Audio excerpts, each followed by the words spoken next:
देखिए अभी मैं आपको इकोनॉमिक्स अर्थात अर्थशास्त्र का जो पहला एक्सरसाइज है उसका महत्वपूर्ण ऑब्जेक्टिव को बताएंगे।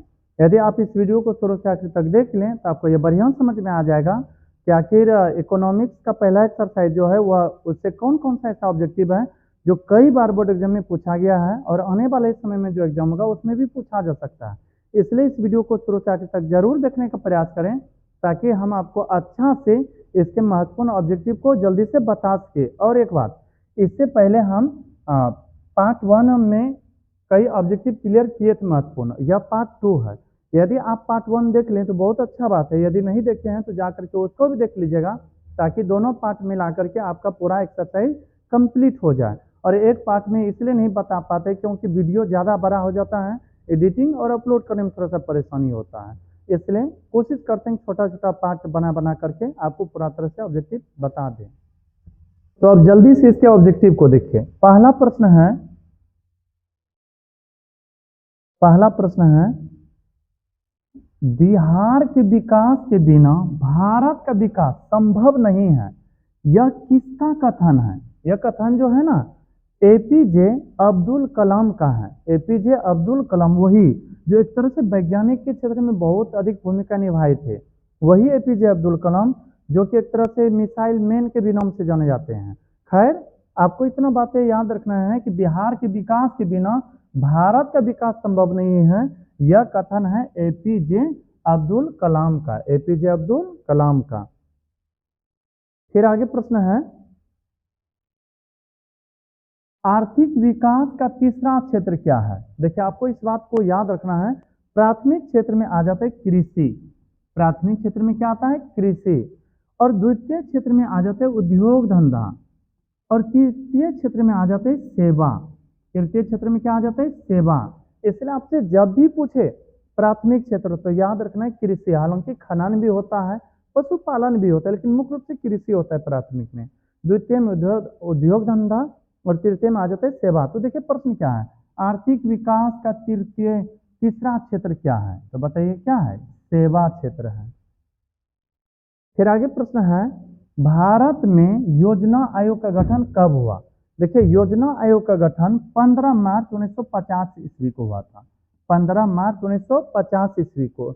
इसे ही 2015 ईस्वी में बदल करके नीति आयोग बना दिया है। और योजना आयोग के जो अध्यक्ष होते हैं वह प्रधानमंत्री होते हैं। जो भी प्रधानमंत्री देश के बनेंगे वह योजना आयोग, जिसे कि अब नीति आयोग कहते हैं, इनके अध्यक्ष बनेंगे। फिर आगे प्रश्न है कृषि का विकास करना किस पंचवर्षीय योजना का मुख्य उद्देश्य था? देखिए जब भारत स्वतंत्र हुआ और उसके बाद भारत में एक तरह संविधान लागू हुआ, संविधान के बाद जब योजना आयोग बनाया गया तो प्रथम योजना आयोग के तहत 1951 से 56 तक, 5 वर्षों के लिए होता था, 56 तक जो पहला पंचवर्षीय योजना चला वह कृषि के क्षेत्र में चला था। किस क्षेत्र में?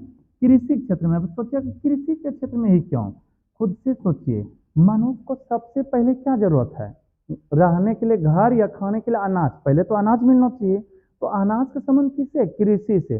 जब प्रथम पंचवर्षीय योजना एकदम सफल हो गया, कृषि भरपूर होने लगा, तो फिर दूसरा पंचवर्षीय योजना चला है उद्योग के लिए। किसके लिए?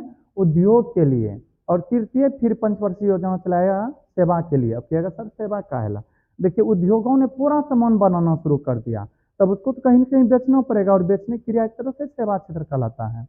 तो प्राथमिक पंचवर्षीय योजना जो 51 से 56 तक चला था, यह चला गया था कृषि क्षेत्र में, अर्थात प्राथमिक क्रियाकलाप के क्षेत्र में। हालांकि प्रश्न है कृषि का विकास करना किस पंचवर्षीय योजना का मुख्य उद्देश्य था? पहला, जबकि दूसरा का उद्देश्य था उद्योग धंधा का विकास करना, तीसरा का उद्देश्य था सेवा क्षेत्र को आगे बढ़ाना। फिर आगे प्रश्न है मानव विकास रिपोर्ट का डबल आ गया है, मानव विकास रिपोर्ट का प्रकाशन निम्न में से किसके द्वारा किया गया? मानव विकास रिपोर्ट का जो प्रकाशन है सबसे पहले किया गया था यूएनडीपी के द्वारा। यूएनडीपी जो कि इंटरनेशनल लेवल पर काम करता है, यह मानव विकास का रिपोर्ट तैयार करता है, किस देश में मानव विकास कितना आगे है कितना पीछे है। तो यूएनडीपी कहिएगा जब भी पूछे मानव विकास रिपोर्ट को किसने तैयार किया? तो उस आयोग का नाम बताना, यूएनडीपी। फिर आगे प्रश्न है, भारत का पहला मानव विकास रिपोर्ट किस प्रधानमंत्री द्वारा जारी किया गया? भारत के जो भारत में जब पहला मानव विकास रिपोर्ट तैयार किया गया था, उस समय जो प्रधानमंत्री देश के थे वे थे अटल बिहारी वाजपेयी। अटल बिहारी वाजपेयी। तो यदि आपसे पूछें भारत का पहला मानव विकास रिपोर्ट किस प्रधानमंत्री के द्वारा जारी किया गया था, कहेगा अटल बिहारी वाजपेयी के द्वारा। फिर आगे प्रश्न है, किस आयोग या कमेटी ने सतत पोषणीय विकास की अवधारणा प्रस्तुत की?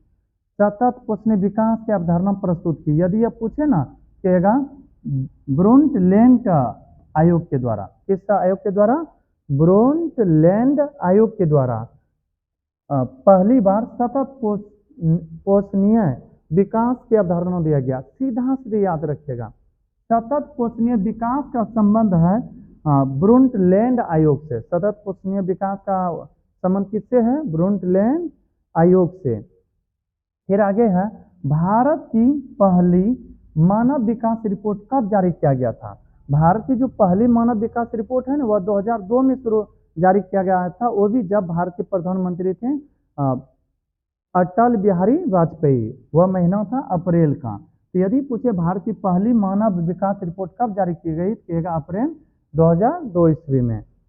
फिर आगे प्रश्न है, गरीबी रेखा निर्धारण का कैलोरी मापदंड किसने दिया था? गरीबी रेखा निर्धारण का जो कैलोरी मापदंड दिया था, वह दिया गया था योजना आयोग के द्वारा। किस आयोग के द्वारा? योजना आयोग के द्वारा। यदि आपसे पूछे ना गरीबी रेखा निर्धारण का कैलोरी मापदंड किसने दिया, कहेगा योजना आयोग ने दिया था। फिर आगे प्रश्न है, प्रोफेसर पीसी महालनोबिस की अध्यक्षता में किसका गठन किया गया था? याद रखना है, राष्ट्रीय विकास समिति का गठन किया गया था। यदि आपसे पूछे राष्ट्रीय विकास समिति का गठन किनकी अध्यक्षता में किया गया, कहिएगा प्रोफेसर पीसी महालनोबिस की अध्यक्षता में।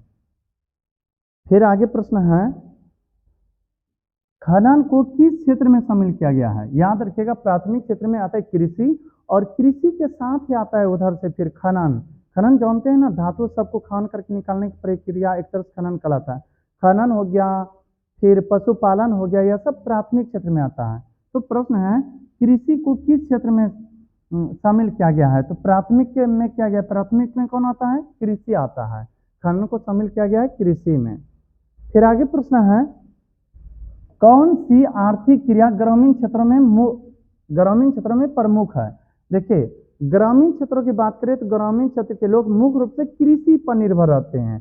कृषि आता है प्राथमिक क्रियाकलाप में। यदि नगरीय क्षेत्र में कहे तो फिर आ जाएगा द्वितीय और तृतीय, अर्थात उद्योग धंधा और सेवा वाला। लेकिन यहाँ पर प्रश्न है, कौन सी आर्थिक क्रिया ग्रामीण क्षेत्र में प्रमुख है, कहेगा प्राथमिक, क्योंकि प्राथमिक क्रियाकलाप का संबंध कृषि से है। किससे है? कृषि से। फिर आगे प्रश्न है, 11वीं पंचवर्षीय योजना की अवधि क्या है? देखिए, पंचवर्षीय योजना मुख्य रूप से 55 वर्षों के लिए चलाया जा रहा था। तो 11वीं पंचवर्षीय योजना का जो अवधि है वह 2007 से 12 था। 2007 से 12। यदि आपसे पूछे 11वीं पंचवर्षीय योजना की अवधि क्या है, कहेगा 2007 से 12। फिर आगे प्रश्न है, गैस और बिजली का उत्पादन किस क्षेत्र में रखा गया है? देखिए, कृषि सबको रखा गया प्राथमिक क्षेत्र में, लेकिन यदि कुछ बनाने की बात हो रहा है तो वह प्रायः जाएगा द्वितीय क्षेत्र में, अर्थात औद्योगिक क्षेत्र में। तो प्रश्न है, गैस और बिजली उत्पादन को किस क्षेत्र में रखा गया है? तो इसका उत्तर हो जाएगा द्वितीय क्षेत्र में, जिसमें कि उद्योग धंधा आ जाता है। फिर आगे प्रश्न है, आर्थिक विकास की जिस प्रक्रिया से समाज के सभी वर्गों का जीवन स्तर ऊंचा कहलाते हैं, उसे क्या कहते हैं? उसे कहते हैं समावेशी विकास। यदि आपसे कोई पूछे समावेशी विकास क्या है, कहेगा वैसा विकास जिससे कि समाज के सभी वर्गों का कल्याण हो, कोई भी वर्ग अछूता न रहे, वैसे सब विकास को हम कहते हैं समावेशी विकास। तो प्रश्न था, आर्थिक विकास की जिस प्रक्रिया से समाज के सभी वर्गों का जीवन स्तर ऊंचा होता है, सभी वर्गों का जीवन स्तर ऊंचा होता है, तो उसे कहते हैं समावेशी विकास। फिर आगे प्रश्न है, भारत की पहली मानव विकास रिपोर्ट किसने तैयार किया था? भारत का जो है ना पहला मानव विकास रिपोर्ट तैयार किया था योजना आयोग ने। किसने किया था? योजना आयोग ने। आपको यहाँ पर याद रखना है, भारत की पहली मानव विकास रिपोर्ट किसने तैयार किया? कहेगा योजना आयोग ने। वही योजना आयोग जिसका निर्माण किया गया था या गठन किया गया था 15 मार्च 1950 को। वही योजना आयोग जिसके अध्यक्ष प्रधानमंत्री होते हैं, वही योजना आयोग जिसे अब नीति आयोग बना दिया है।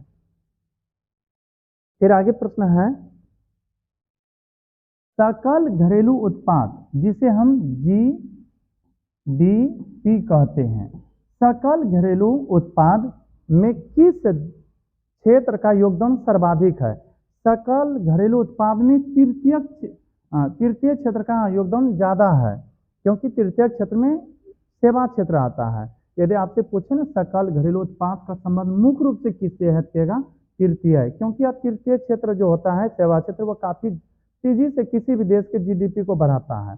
यदि किसी देश से ज्यादा प्रोडक्ट दूसरे देश में बेचा जा रहा है तो समझिएगा उस देश में जीडीपी बहुत तेजी से आगे बढ़ेगा। फिर आगे प्रश्न है,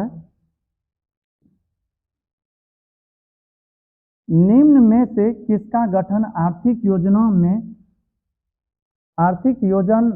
में राज्यों की भागीदारी सुनिश्चित करने के लक्ष्य से हुआ है? फिर से देखिए प्रश्न है, निम्न में से किसका गठन आर्थिक नियोजन में राज्यों की भागीदारी सुनिश्चित करने के लक्ष्य से हुआ है? तो हुआ है राष्ट्रीय विकास परिषद का। किसका? राष्ट्रीय विकास परिषद का। राष्ट्रीय विकास परिषद का काम है आर्थिक नियोजन में राज्यों की भागीदारी सुनिश्चित करना कि कितना विकास की ओर आगे बढ़ पा रहा है। फिर आगे प्रश्न है, 2011 में जनसंख्या की दृष्टि से भारत विश्व में कौन सा स्थान था? 2011 की बात करें तो भारत चाइना के बाद, चाइना एक नंबर पर था, दूसरे पर था भारत, लेकिन वर्तमान में पहला हो गया है। लेकिन यहाँ प्रश्न क्या है, 2011 में जनसंख्या की दृष्टि से भारत कौन सा स्थान पर था विश्व में? तो आ जाएगा द्वितीय, लेकिन वर्तमान में यह हो जाएगा प्रथम। फिर आगे प्रश्न है, निम्न में से क्या आर्थिक गतिविधियों नहीं है? क्या आर्थिक गतिविधियों नहीं है? क्या लोग कृषि से जुड़े होते हैं? हाँ, कृषि उगाते हैं और किसी तरह से इसके सारे जीवन यापन करते हैं। संचार एक तरह से मनुष्य को चाहिए संचार का लोकप्रिय साधन एक तरह से मोबाइल हो जाता है। परिवहन का सहारा लेकर के चलना पड़ता है, लेकिन गरीबी थोड़ा अजीब सा है। कृषि, संचार, परिवहन से लगता है कि गरीबी अलग है थोड़ा सा देखने में, बोलने में। तो इसलिए आपको याद रखना है, निम्न में से क्या आर्थिक गतिविधियों नहीं है? कहेगा गरीबी। यह प्रश्न एक बार पूछा गया था। फिर आगे प्रश्न है, मानव विकास रिपोर्ट किस घटक के आधार पर तैयार किया जाता है? किसी भी देश का जो मानव विकास रिपोर्ट तैयार किया जाता है वह शैक्षिक स्तर पर, स्वास्थ्य स्थिति पर, प्रति व्यक्ति आय पर, इनमें से सभी सब पर किया जाता है। जिस देश में शिक्षा का स्तर उच्च हो, स्वास्थ्य का स्तर उच्च हो, प्रति व्यक्ति आय उच्च हो, उस देश का मानव विकास बहुत अच्छा माना जाता है। फिर आगे प्रश्न है, निम्न में से क्या बिहार के विकास में बाधा है या बाधक है? पता है, बिहार के विकास का रुकावट का प्रमुख कारण है गरीबी, बेरोजगारी, बाढ़, इनमें से सभी। और बढ़ती हुई जनसंख्या भी कहें तो गलत नहीं होगा। तो बिहार के विकास का बाधा जो है वह है गरीबी, बेरोजगारी, बाढ़, अर्थात बुहा जो आता है, यह सभी हो जाएगा। फिर आगे प्रश्न है, निम्न में से किस देश का HDI रैंक भारत से अच्छा है? देखिए, भारत के बारे में चर्चा करें तो भारत का रैंक आ जाता है HDI में लगभग 132वां, लेकिन 132वां से आगे यदि कोई है ना, वह श्रीलंका है, जिसका आ जाता है लगभग 72-73 के आसपास इनका रैंक है, 72-73 के ही आसपास है। तो यदि पूछे HDI में किनका रैंक बहुत अच्छा है, कहेगा श्रीलंका का, भारत से अच्छा। फिर आगे है, ब्रांडलैंड आयोग निम्न में से किससे संबंधित है? ब्रांट लैंड आयोग जो है ना, धारणीय विकास से है, धारणीय विकास से। बस इस वीडियो में इतना ही। यदि यह वीडियो आपको अच्छा लगा हो तो मेरे वीडियो को लाइक कीजिएगा, और अभी तक यदि चैनल को सब्सक्राइब नहीं किए होंगे तो कर लीजिएगा, ताकि जो भी इस तरह से वीडियो अपलोड करें वह आप तक आसानी से पहुंच सके। मिलते हैं किसी अगला वीडियो में, तब तक के लिए धन्यवाद।